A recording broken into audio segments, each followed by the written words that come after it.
I'm Agent Morris with the NSA. There is something real here.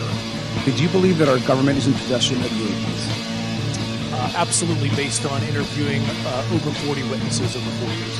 And where? I know the exact locations, and those locations were provided to the Inspector General and some of which to the intelligence committees. I actually had people with the first-hand knowledge provide a protected disclosure to the Inspector General. Biologics came to some of these recoveries. Yeah. Those could represent exquisite new adversary technology. Non-human, and that was the assessment of people with direct knowledge on the program I talked to that are currently still in the program. The government is covering up some level of its knowledge and understanding about what some of those things are.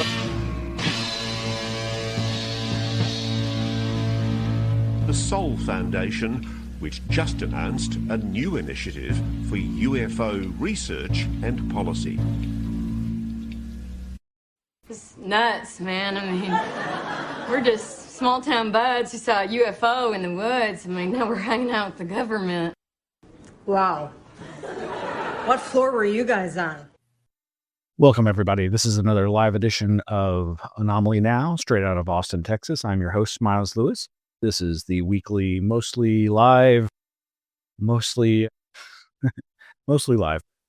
weekly news and media roundup for the 501c3 nonprofit Anomaly Archives, aka the Anomaly Institute.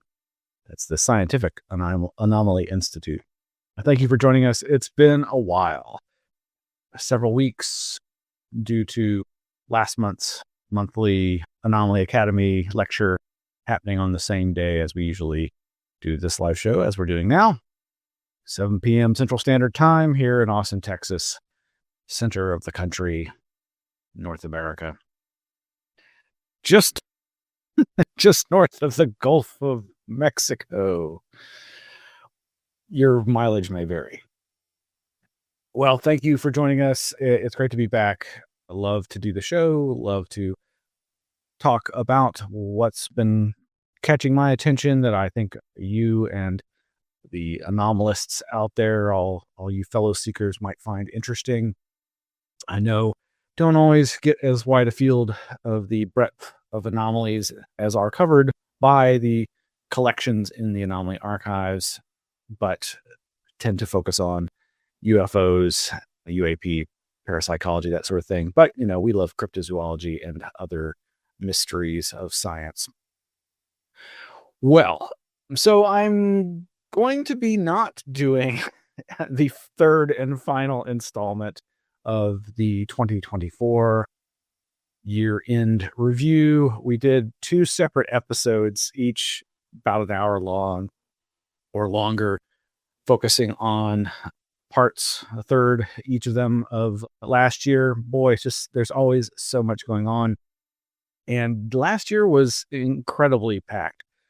But you can go to the anomalyarchives.org website, and we do have a directory there for all of the Anomaly Now episodes that have ever been. Of course, we launched Anomaly Now back in 2020, a few months or weeks before we launched our weeks-long Streamathon emergency fundraiser series.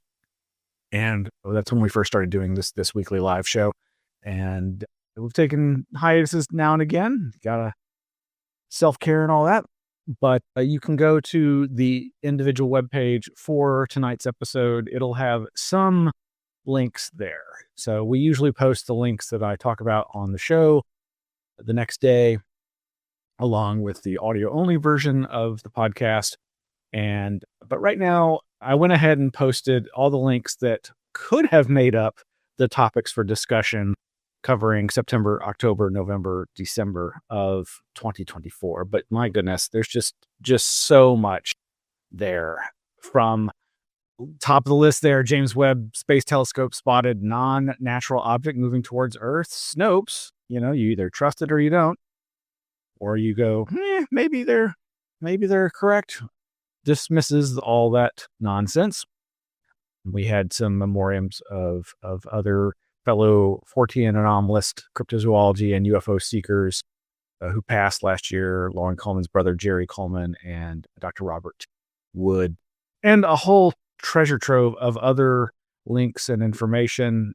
I highly recommend you go check it out. Of course, these at one point or another appeared in our Flipboard, but that thing is so huge, it can be really hard to get drilled down back there, which is why we post these links to the website. So besides links to information about our 7,000 plus book collection and our thousands of magazines and online links and digital files, we have individual pages for every episode of Anomaly Now so that you can go back and find the links that were covered in those shows. And we also, on the main page, post other links of interest, including just caches of news links every month or so. Oh, where to begin? Well, I'm wanted to alert folks that we have started rotating our Anomaly Academy lecture series that's launched in June of 2024. We have posted the first one of those with our good friend Brent Rains, A Lifetime of Exploring the UFO Mystery and Its Psychic Components. That is now available for viewing by anybody over at our YouTube channel. That's youtube.com/Anomaly Archives, all one word. And we'll be slowly rotating those over. But, if you want to support the Anomaly Archives, you can go to patreon.com and patreon.com/Anomaly Archives, where we have all the information about the different tiers that we have available for people to support us. Anything helps. Or you could just sign up for the free account there and get all access to all the public stuff. We've got coming up next Wednesday, so there won't be another live show next Wednesday because we'll be featuring our good friend Aaron Gulyas. He'll be presenting Street Level Saucers, the Detroit Flying Saucer Club, the FBI, and the dawn of the UFO era. Really looking forward to that. That's, again, going to be next Wednesday, February 12th of this year at 7 p.m. Central Standard Time. And that'll be available to certain tiers of supporter over at our Patreon. And of course, over at our main webpage are links to all the past lectures, a list of all the people that we've had. Of course, last month we had Chris Rutkowski talking about abduction, transduction, and before that we featured a lot of other wonderful presentations that you might want to check out. So where are we now? Well, touching on a little bit of the late last year news stories, I know you've heard about it. How could you not have heard about the telepathy tapes? I know I started talking about it, I think, back in October of 2024 on this program, and expressed how excited I was about it, how much I was enjoying it, how moving I found it was. And I may not have started expressing concerns right out the gate, but very shortly as I progressed through the first 10 episodes, definitely had some alarm bells going off. I had expressed my sense, and it's somewhat upfront about the fact that this is kind of the next generation of controversial, if not disgraced, technique called facilitated communication that was used to try to elicit a voice for the voiceless, for non-speakers, for people on the autism scale who seem to be nonverbal. That was back in the early 1990s when I first heard about that technique, and I may have mentioned how it reminded me of the Ouija board and this idea of people giving up to their unconscious or to the spirits or something or to the other people on the Ouija board, the control of this interface, the planchette and the Ouija board. And I was interested to see a number of things. First of all, just how successful this thing has gone on to be. By the end of the year, this little podcast that could, very high production value podcast, had rocketed to the number one position in podcast charts, including iTunes and Spotify, I think. This is pretty amazing considering the heavyweights they were going up against And considering that they allegedly have had no paid advertising, that in and of itself has been amazing. And just hearing how widespread people's interest and word of mouth discussion of this had gone. Well, we have a page for it over at the anomalyarchives.org website. You can find some links there to some of the skepticism about it. The best of which, and I highly recommend the skeptical article by Greg Taylor, the founder and main powerful house behind dailygrail.com. He's written this article called Telepathy Tapes, Overturning the Materialist Paradigm or the Reemergence of an Old Controversy. And he really does an excellent job of covering his concerns and his hopes about this, much in the same way I've been expressing, as far as my sense that there very likely are some disappointing explanations, fascinating though they would be if true, of these cases, but with still holding out the possibility that there is possibly some kind of psychic functioning happening here. Greg focuses on what's called the ideomotor effect, and it goes into a description of the facilitated communication history. But like here, we'll read this. Firstly, the ideomotor effect. We now know that people can make small muscle movements unconsciously in reaction to information and stimuli. In response to seeing a source of pain, we might tense up or move slightly away. In response to a question, our muscles might betray hints to the answer. For example, stage magicians and mentalists take advantage of the ideomotor effect in using a technique known as muscle reading. Some have a stock trick of getting an audience member to hide something in the performance hall, which they then go about locating simply by holding the wrist of the person who hid the item in order to detect their unconscious muscle movements that betray the correct location. Some magicians have been even successful in citywide versions of this find and seek game. I intentionally mention these examples because it's important to understand that communication that at first glance seems magical and totally unexplainable to most of us can sometimes be explained through the ideomotor effect. Now, he goes on to do exactly what I tried to do myself, which was, having paid the $10 to gain access to the video clips at the telepathytapes.com website, and compare what we hear described in the audio-only podcast to the clips that make up some of the material that makes its way into the podcast. This is all for the greater production of a full-on audiovisual documentary, and seemingly also for the creation of some kind of institute or physical place to explore and do more experiments. And they are apparently moving forward with doing some more rigorous scientific investigations. But Greg Taylor goes on to break down each of the different children, parent, caregiver interactions in these experiments. He has taken some screenshots and blacked out the faces of the parents and the children to protect their privacy, because that apparently was a large part of the reason for putting this material behind a paywall, supposedly. But again, I just highly recommend you check this out. But the point that he raises is that so many of the experiments involve potential places where this ideomotor effect could be involved. And I myself, as I was hearing the description of these cases, was myself really worried that that's in fact what was going on.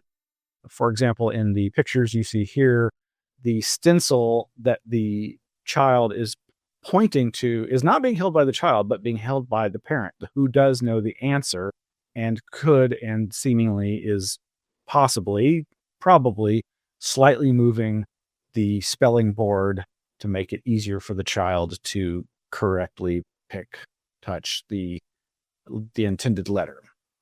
Now, again, I just want to stress that the author of this article, Greg, does go on to give some examples of some of the cases that he thinks might actually represent psychic functioning, and I think he does a really good job of expressing what people like myself have felt listening to this. You want this to be true. You want these children to have an internal life and a cognitive ability to be people beyond what some parents have been told by science and academics to the contrary, saying that there's nobody in there, that they are people and they are, children, but that they just don't have the cognitive life that you or I do. And how terrible that would be for any parent. And you hear it in the stories of these children. And that is one of the reasons I found this so very emotional and exciting. But the children's interests need to be protected, and there may be some other agendas at play here, but I will leave that to your own speculation. But again, I highly recommend DailyGrail.com's article by Greg Taylor, Overturning the Materialist Paradigm or the Reemergence of an Old Controversy, about the telepathy tapes. And that was something that really dominated the end of last year. So there's a little bit of our third and final year-end review of 2024. Now, for months, I've been wanting to draw your attention to some other things, like these trailers that have dropped late last year. This trailer for a new documentary about the UFO contactees came out, and it's being produced by this company, this website, ideaswamp.com. It's been in production for, I think, maybe even 10 years. It's long overdue. So I really hope that they manage to get it out soon. And I've been wanting to show the trailer for that, because I think you'll recognize some of the people in it, and it's kind of timely. As one who knows that another war could utterly destroy this civilization, I wish I could say tonight that a lasting peace is in sight. As we come out of World War II, we are in a new geopolitical situation. There were deep-seated fears that the entire planet, were just going to go up in one huge atomic furnace. Suddenly the Space Brothers pop up and they give us a way out. If you go back through the newspapers, there were lots of stories of weird things flying through the skies. So I always believed as a young person that someday someone was going to come here and it would change everything. It would be the greatest thing that's ever happened to us. Once we reinvented the atomic bomb, you could say a red light went off. Contactees. They have met, talked to, or even ridden with visitors from outer space. I was aboard a flying saucer in the Nevada desert and confronted with a lady captain. I was inside of a ship about 18 feet in diameter. And it occurred to him that he was in the presence of the occupant of the saucer craft. They feel like they were given a mission, and obviously comes a big concern about our planet. What are we doing to it? The Space Brothers, they looked angelic. A lot of the encounters people had affected them on a religious level. What is your answer to the people who are sure they're spaceships? If they insist that space vehicles exist, I say, fine, the burden of proof is on you. The public interest has been far greater than any of us thought. To people in charge, that was a subversive thing. They realized there was a kind of cult activity here. Those spokespeople were definitely being monitored. They said if I did not give the letter back, they'd find my bones bleached in the sun. There's nothing to hide. There's nothing to hide at all. Why haven't the FBI clapped you incommunicado for breaking secrets? They know this information is going to get out eventually anyway, and what I say won't make any difference.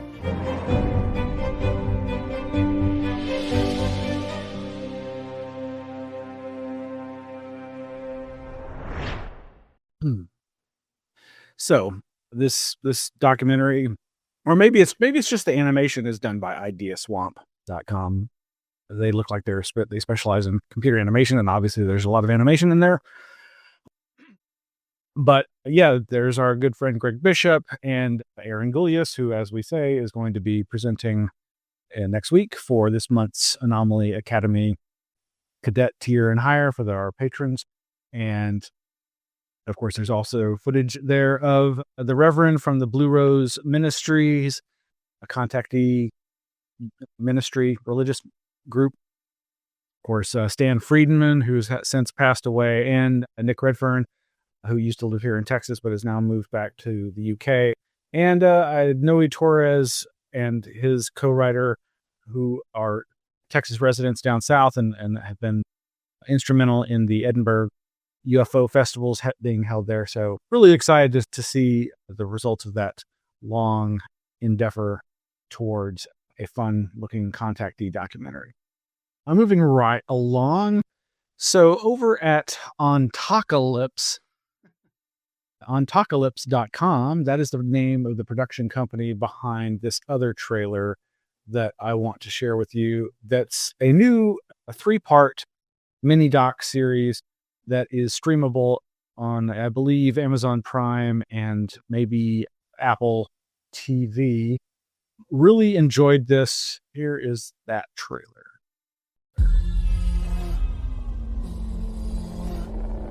What I saw that night, I can never forget it. There was a connected feeling as if it could read my mind. So I waved up at it. I just remember after that experience, I felt like my life was supposed to be lived a certain way, that effectively I was given a second chance. People don't just experience it in flight.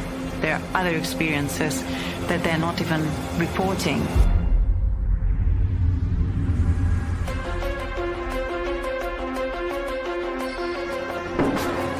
There is an extraordinary conversation going on about UFOs and technology and weapons, but not the experience, not the actual experience of being face to face with this. I think when somebody sees a UFO or has an experience of one, it kind of forces you to confront what your belief systems are, how you feel about things, how you feel about other people, your place in the world, and how big or small it is. A lot of the stigma that surrounds this subject has to do with the manufactured campaign, an institutionalized campaign to keep people from talking about it, especially scientists.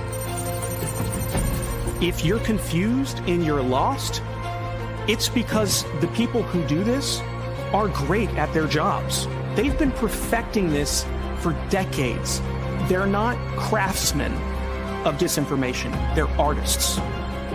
The fact that we're not alone in the universe, it's paradigm shifting. It's huge. It could be the biggest story in human history. So why aren't more people talking about this? We don't need to wait around for the government to give us the answers. The UFO phenomenon is part of our reality. It's not something that the government can lock up in an underground bunker somewhere and keep from us. It's everywhere, and it's happening all the time. If you look at the history of humans, you're going to see that it's a history of engagement with non-human intelligence, because a lot of people believe in non-human intelligence. I think it's very difficult to talk about the strange stuff, precisely because it's so strange. We're living in a little corner of the world, just a little corner of it that we call reality. We need to turn off the lights, open the door, and walk out of this little house we live in, and then we're going to start to see something real.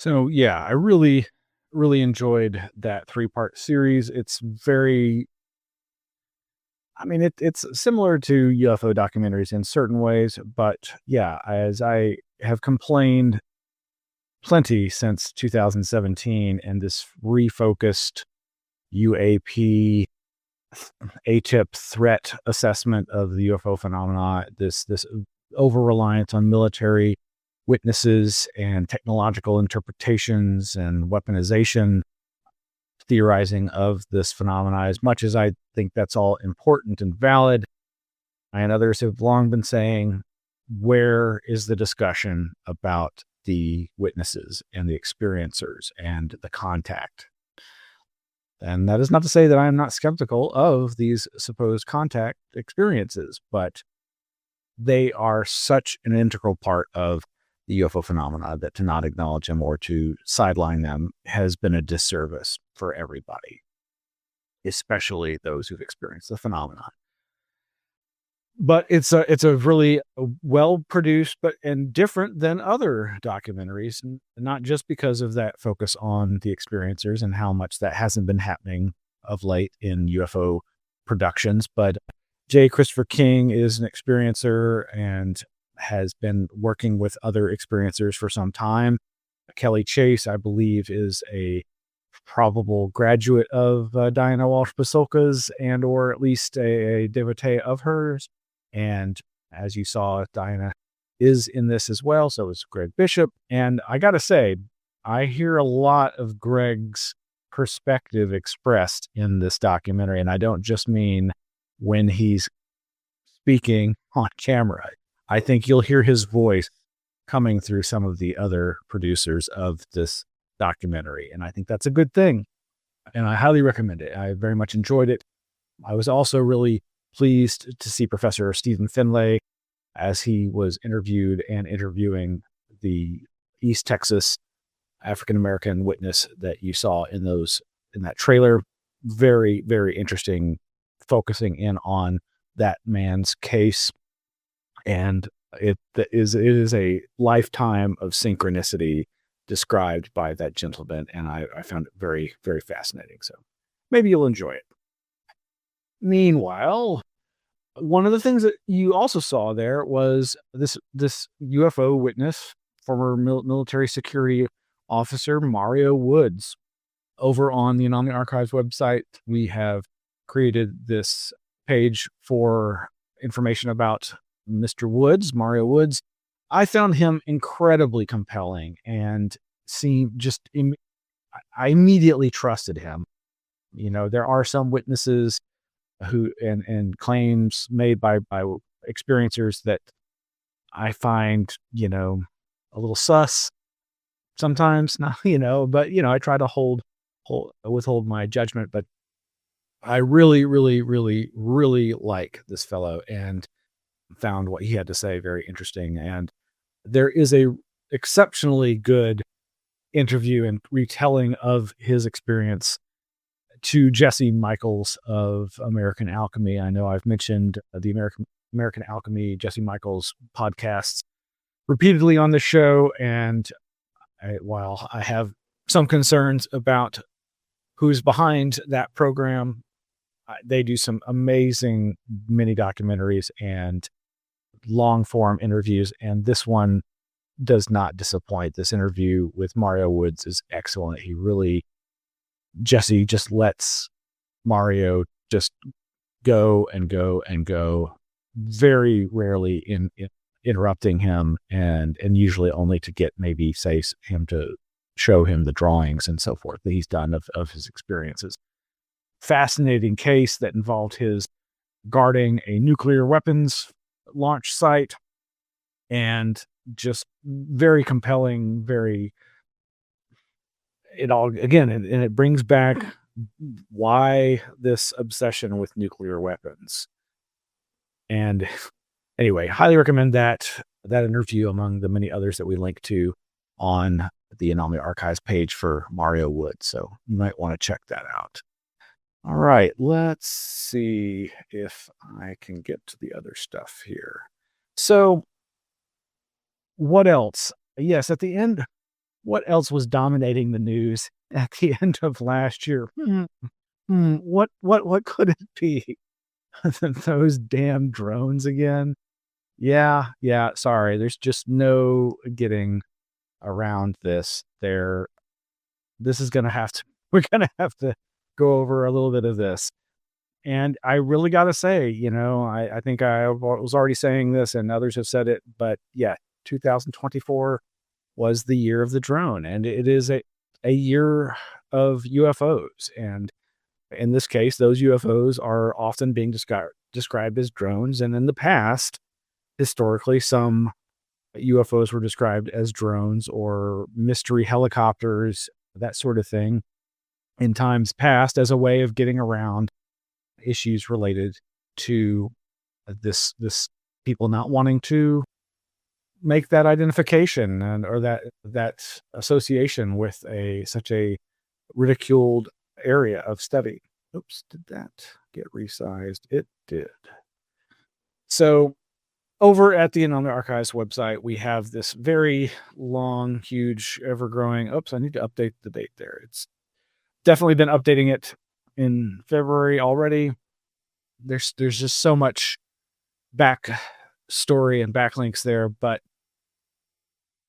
I did want to yet again compliment the podcasters who host the Patterns Tell Stories show. That's Klaus and Garrett, and have really found their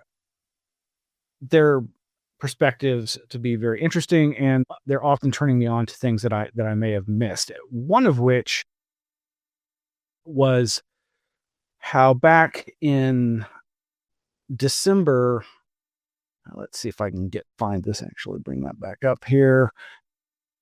Where is, oops, wrong. Excuse me, folks. Right, this guy, Dr. Paul Schwenneson, is an environmental historian and military affairs analyst. His major research interests are in the geopolitics of liberty. Now, I don't know much about him, but apparently he was one of the subject matter experts that testified at the Safeguarding the Homeland from Unmanned Aerial Systems. That's UAS, the other acronym used to describe drones. And yeah, again, thanks to Klaus of Patterns Tell Stories for drawing my attention to this. Among the documents you can find linked off of that page and on our website is his statement to his testimony to the committee there.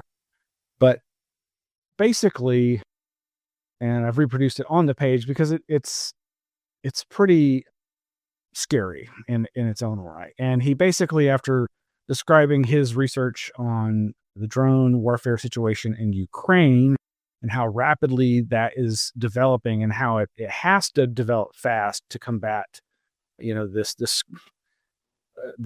behemoth of the Soviet Russian military might. He describes 3 possible scenarios of where we are headed. He says the least likely, the U.S. Department of Defense will quickly integrate UAS technology and training from Ukraine into its mainstream operational level, frontline units. It would take an unprecedented level of commitment from all levels of the command structure and an extraordinary degree of political cooperation to shift the status quo. Yeah, we know that ain't going to happen. Most likely scenario, the U.S. will fall further and further behind the leading edge of UAS deployment and will only begin to respond in the aftermath of a crisis. My discussions with Capitol Hill legislators, frontline military leaders, defense analysts, and doctrine scholars led invariably to the same independent conclusion. The American defense procurement system is too vast and the regulatory frameworks too inscrutable to meaningfully adopt UAS capabilities into existing defense doctrine or practice. An event akin to Pearl Harbor or 9/11, with the physical destruction of tens of billions of dollars of hardware and a substantial loss of life, will be required to jumpstart the innovation cycle and break down the thickets of red tape which make initiative next to impossible. And so this leads him to what he described as the best case scenarios, as if that worst case or most likely case sounds like the worst case. Best case, he says, conceivably this kind of depressing scenario can be avoided through a well-managed artificial crisis. Historical examples, such as the famous sinking of the Ostfriesland, show that it is sometimes possible to break entrenched paradigms by publicly demonstrating the current system's vulnerabilities. When understood by the right audiences, these demonstrations can shift doctrine development and tactical training in new and constructive ways, preferably before the lessons are learned the hard way. Yeah. In other words, I don't know. To me, the New Jersey flap and the incursions at military bases kind of have the feeling of such a quote unquote best case scenario, a possible staging of a demonstration of some technology's ability to basically, what if these had been dangerous, it could have been game over, maybe. I don't mean to overstate that or to create fear, but there was a lot of fear engendered by what was happening on the public civic level, by the people of New Jersey, and at the military level, at all these military bases and nuclear facilities and so forth. Now, there is something else that Klaus of Patterns Tell Stories has been talking about. He lives in New Jersey. He's been filming what he believes are drones that don't seem to show on radar. Says it's still going on, that it did seem to dip in activity certain periods of time, but it's kind of going back again. But he described what I've also heard described as the audition hypothesis. And I'm going to see if I can play this audio here. Ross Coulthard, in one of his January 15th reality check show on News Nation, it was a long episode called New UAP Whistleblower Describes Egg-Shaped Object. I think this is the first time he started talking about that soon to be featured alleged whistleblower, which we'll get to. And Trump pledges drone report, which we'll get to, and other aspects of the ongoing drone saga there in New Jersey. Now, so I believe this is Mine Hill Mayor Sam Morris, who gives his rendition of the audition theory. That makes me actually relax a little bit, because it tells me that, of course, they know what it is. Of course, they know what's going on. And we all have our speculations. I have mine. But it makes you say, okay, they know. They're just not going to say. And, you know, what is your speculation? What do you speculate that it is? So here's where I'm going to go out on a limb a little bit. I as much as I try very hard as a public official to keep an open mind. Right, you have to deal with your residents. You know the upper layers of government have things they cannot and will not tell you, and usually it's for our own good. Right? Maybe there's a security thing going on or something like that. Personally, I think this is some kind of an audition. When you look at the players that are out there in the commercial drone space and the military drone space, when you look what happened with U.S. drones in Ukraine.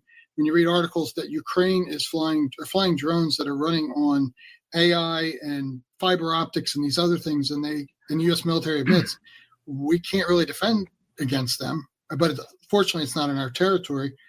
I think you have, there's a Homeland Security bill passed on December 20th that addressed Chinese chips in drones, and certain drone manufacturers have different issues. You wonder if that's legit or if people are being targeted. You have a company, Archer Aviation in Connecticut, that is partnering with the big boys for billions of dollars. Suddenly their stock's up 5x, since early December. What's going on that we don't know about? Anduril, there's a company called Anduril. The brother-in-law of the owner of that company, or the CEO of that company, is Matt Getz. They have an office right across the street from the FBI. Look them up. It's a little storefront office. I think these people are all lobbying for drone contracts. They're pushing for expanded contracts, billions of extra dollars in the military spending. But the good thing about this is these guys are all, for the most part, on our side. When you go to, I think it's Anduril's website, their splash page is the U.S. is behind, and we got to get our butts in gear and get caught up with the rest of the world. Well, that's in our benefit, right? That's in defense of Americans. So I think there's going to be huge drone contracts coming out, and I think these companies, as part of the bid packages, are going to have to be able to explain, hey, here's what our drones can do. Here's how they did flying with AI and other technologies. When the state police in New Jersey say they pursued a drone and it went dark numerous times, lots of government agencies. One of these things interfered with an air ambulance, wouldn't let it land at Raritan Valley College. And the government says we're seeing things, they're up to something. And, you can say follow the money, and that's not necessarily a bad thing if these guys are working on our behalf, but there's a lot of money at stake. So it's not definitive, but it is really interesting to me that we have, like, where is this? So Financial Times, FT.com, Palantir and Anduril join forces with tech groups to bid for Pentagon contracts. As you heard the mayor there saying, this gentleman here you see pictured in the background, I forget his name, but he is, I believe, related to, or at least by marriage maybe, with Matt Gaetz. And so you've got Elon Musk, you've got Peter Thiel, these billionaires trying to get even more military contracts. It does make me wonder about this possibility of the quote unquote audition hypothesis. And, you know, something that I don't know that I've heard this mentioned. Now, obviously there was so much coverage of the drone New Jersey situation, but I don't know that I heard anybody talk about the fact that there are a lot of drone delivery companies that are developing their networks, their technology, with a few that are actively working. And this is a list that you can find on Google, drone delivery companies in the USA. And one of the ones that first really caught my attention is Zipline. Zipline has offices and I believe it has operational drone delivery networks in Texas and New Jersey.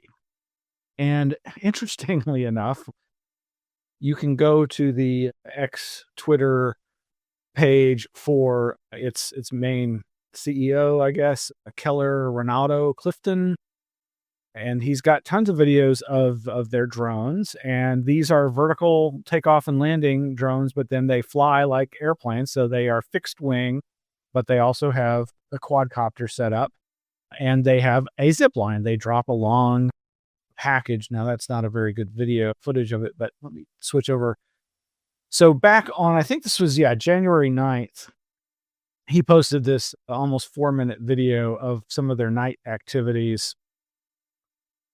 And it just, so there's your drones up in the sky. I'm not sure if this is the Dallas or the Texas area network or the New Jersey one, but as another poster said, he says, he wrote, wrapping up another evening shift at Zipline's first New Jersey testing facility. Oh, yeah, it is New Jersey. The team has been scaling like crazy since we opened 60 days ago. This was January 9th, 60 days ago. So November, December, they were scaling up their operations. And as somebody says here, was your team heads down working on this the whole time? Did they get time to, turn on the news or scroll through X? And he responds, we've been slammed with engineering work and flight testing. What's going on? To which, of course, somebody says, I'm pretty sure you're trolling here. Not a good look. Yeah. So it really makes one wonder, was that potentially one of the sources and of the drones? Was this, as we now hear? So, of course, we flash back to, I think, December. Let me see where is this? So, so back in, quoting from the debrief, and I should have brought this up. Where is that? Yeah. Quoting from the debrief.com, thedebrief.org, our military knows where they took off from, quote unquote, Trump said from his Mar-a-Lago home in December. They know where it came from and where it went, unquote. Similarly, while speaking to Republican governors on January 9th, Trump said he planned to issue, quote, a report on drones about one day into the administration, adding that he found it, quote, ridiculous that they are not telling you what's going on with the drones. So now, obviously, many people take anything Trump says with a chunk of salt, but he absolutely implied, without saying explicitly, that he knew what was going on, that the government knows what's going on, and there were indications that he had been in some briefings about what was going on. And of course, he made this claim that he was going to issue a report on the drones on day one. Well, it took some time later, and then before he had issued that report, he was asked yet again about them and seemingly gave this kind of, oh yeah, have somebody look into that kind of response. And then we get this very first press conference in the new administration. And as I was reading those quotes from the debrief.org, White House reignites mystery drone controversy with puzzling new statement. And you've probably heard by now, because it's been repeated, that this new press secretary said, reading allegedly Trump's specific words, quote, after research and study, the drones that were flying over New Jersey in large numbers were authorized to be flown by the FAA for research and various other reasons. So here again, could this be in reference to a supposed military drone contract research project, or was this just the Zipline and other drone delivery companies scaling up their activity? And nobody, I get it, nobody wanted to put their head on the line and get called out for, authorizing this or allowing this when it was apparently, at least possibly, non-threatening. But the unknown is very threatening to people. And I'm sure people seeing drones that can hover, but that also fly like planes and look like miniature planes, but are still very large. Because if you go back again to there's the actual Zipline X Twitter page has a ton of footage. Here's one of their large drones right there. I can get that. I mean, I strongly suspect that's a lot of what people were possibly seeing. But again, I don't mean to speak for those people, but there's a ton of videos there. It's very interesting, and it's good to know about this kind of technology. Again, it's here in Texas too. We're going to be seeing a lot more of this very, very soon. And drone warfare is the future, as terrifying as it is. And at the same time, it certainly conjures all the misidentification inherent in dealing with the UFO UAP phenomenon. Well, where was I going to go next? Right. So, man, there's just been a real lot of extraordinary, quote unquote, revelations, whistleblowers coming forward, that sort of thing. We've covered, sent out reminders to our audience, our Anomaly Archives audience members, about things like back on the middle of January, there was what I termed a weird, wild weekend of UFO, quote unquote, disclosure, ?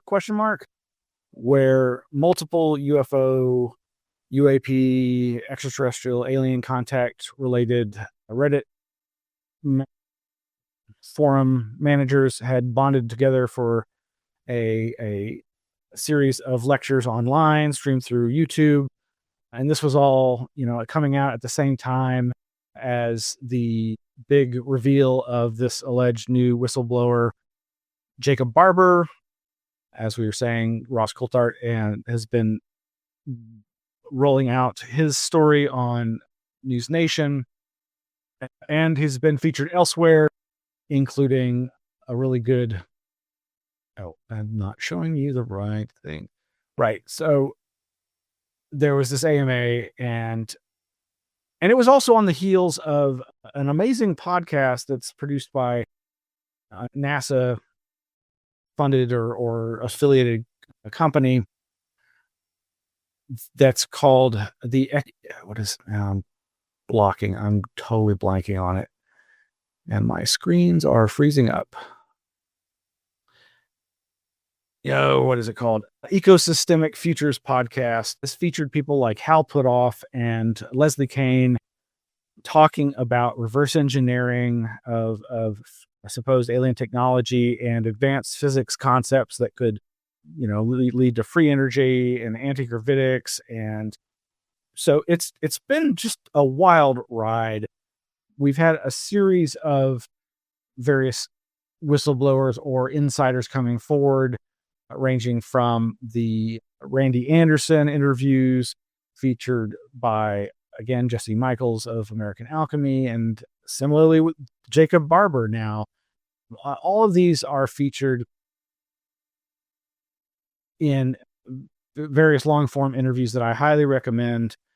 I do, as I joked, feel it's a rather odd thing that suddenly the UFO community is focused on eggs, right? Egg-shaped UFO craft, UAP, at the same time that everybody's so focused on the ever-increasing price of eggs. I'm sure it's just a coincidence. But, other writers like Micah Hanks are, like me, very concerned about the red flags associated with this Jacob Barber character, his connection to Stephen Greer. But I do highly recommend the interview that Barber did, again, with Jesse Michaels. He goes into a lot of interesting things. He says that he is not one of David Grush's 40 witnesses.